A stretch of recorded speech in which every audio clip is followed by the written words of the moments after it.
My name is Anthony Loche. I work for the Nigerian Red Cross Society as the Disaster Management Officer at the National Headquarters.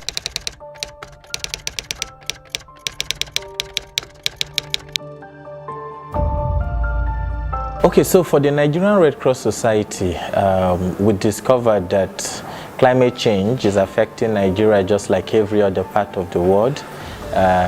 Seasons were beginning to become very inconsistent. We're experiencing extreme weather conditions, and flooding was becoming an everyday thing. And as the largest humanitarian organization in country, we were looking for long-term solution to some of these disasters as part of the disaster management idea of the Nigerian Red Cross Society. And so the nature-based solution provided an avenue for us to be able to address this situation long-term and in a sustainable manner. Now for us, the project we had conducted in nature-based solution targeted basically areas that were prone to wind, heavy wind surge. The northern part of Nigeria had experienced a lot of deforestation, and so our target area for that project was the northern part of Nigeria, where we selected 6 states and targeted 3 local governments in each of these states. So the heavy wind surge was actually what we were targeting to fight.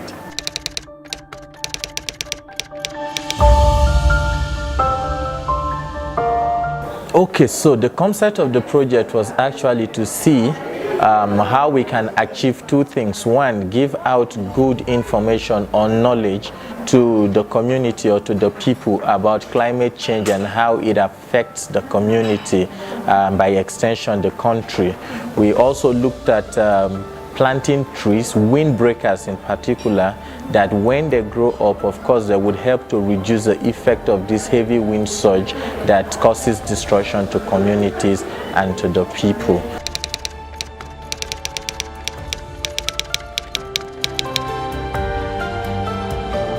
Like every nature-based solution project, we had to first target a societal challenge that we were trying to, of course, address, which I have mentioned earlier, trying to reduce the impact of the heavy wind surge on people's properties and even lives. And then we also considered availability of capacity within the national society, expertise and capacity. And we discovered, of course, with the pool of volunteers we have, numbering over 800,000 across Nigeria, we have the capacity, we also have the expertise to then implement this. We also considered the government buy-in. How is the government going to be able to support us? And thankfully enough, we were able to get the government to really be interested in, nature-based solution as a way of combating climate change.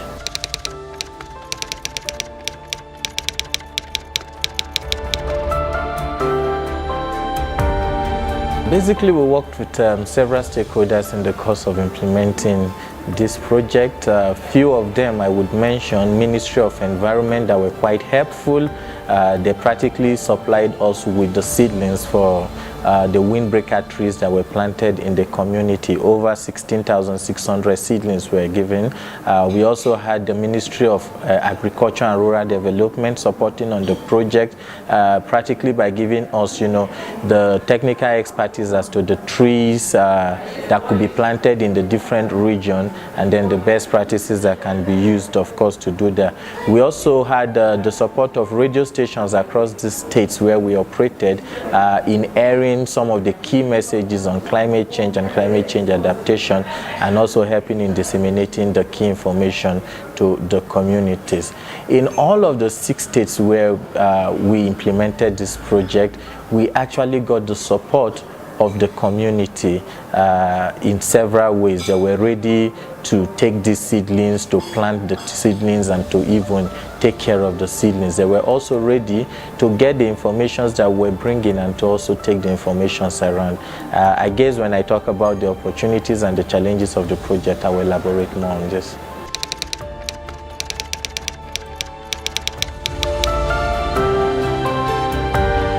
For nature-based solution, of course, we know that it comes in scale, and a lot of funding is also needed, especially with the scale of a country like Nigeria and what we target to achieve, especially in the different regions of Nigeria. So funding was basically one of the challenges that we had. There was no sufficient fund to do enough training for our volunteers, and then to, of course, produce a lot of the key messages in various formats that will be able to reach the people. Part of the challenges we also had was the fact that some of the regions where we implemented this, or the states, had shortage of water to actually be able to nurture these trees or to care for these trees. So we had to also think around other ways of getting water to consistently water these trees and then to help them grow. And then we had the challenge of not having enough PPEs or implements for our volunteers to also use for the project. Of course, you don't use your hands to dig the ground to plant a tree. They would need boots, they would need shovels and a few other things. And because the funding for this project was lean, we were not able to get all of this, and so it was a challenge. But talking about opportunity, for us, nature-based solution has a lot of opportunity in the Nigerian Red Cross Society.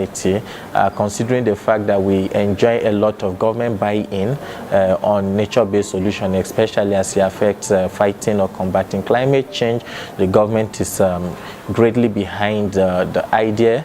And then, of course, our pool of volunteers, like I mentioned earlier, the Nigerian Red Cross boasts of over 800,000 volunteers across the 37 branches and the 774 local governments of the country. So it's a large pool of volunteers that are available for us to always use. Another opportunity we also see with the nature-based solution in the Nigerian Red Cross Society is the support we also get from public authorities or the government. Like I mentioned, the seedlings we use for the project were supplied by the Federal Ministry of Education at the different Federal Ministry of Environment, at the various states where this was implemented. And of course, we have other national NGOs and agencies that are also interested in nature-based solutions as to fighting climate change, which we will be collaborating with going forward.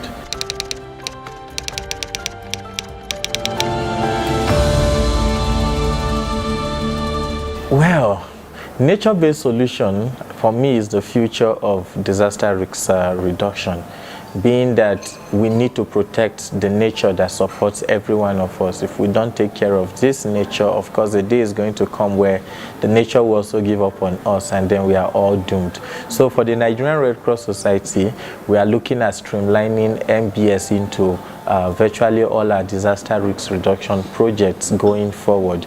We're going to also see how we could contribute in our own quota to reduce the carbon footprint, right? We live on Earth, and then we also do different things that contribute to the carbon footprint. So we are going to be looking at avenues, opportunities to reduce our own contribution to the carbon footprint.